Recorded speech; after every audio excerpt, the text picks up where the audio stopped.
kurara kwautita hedoni wangoka watu wakatovata wavata anga akatofika blanket mama vatoriona rindi bhazi remuzanzi express number 50 rakapinda mutsaona yakaipisisa richibva kuSouth Africa richienda kwaMutare nezuro musi wa1 Ndira apo rakarovera pagonyeti parwizi rweDeure before Bethnaf Bridge. Vanhu vakawanda vakakuvara.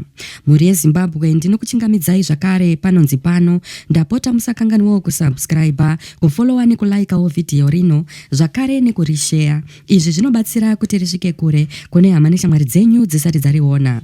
Nhau dzinosuwisa dzekutanga kwegore ra2026 pane tsaona yakakomba iyo yakaitika mangwanani apo bhazi remuzanzi express bus number 50 raibva kuSouth Africa richienda kwaMutare rakaroverana negonyeti pamberi perwizi rwaDeure pedyo neBethnaf Bridge. Mishumo inobva kumasocial media inoti kune vanhu vakafa nekukuvara. Rodhi iyi inozivikanwa netsaona kunyanya panguva yazororo ino, vanhu vakawanda vachienda kuzororo neapo pavanodzokera kumabasa kune dzimwe nyika.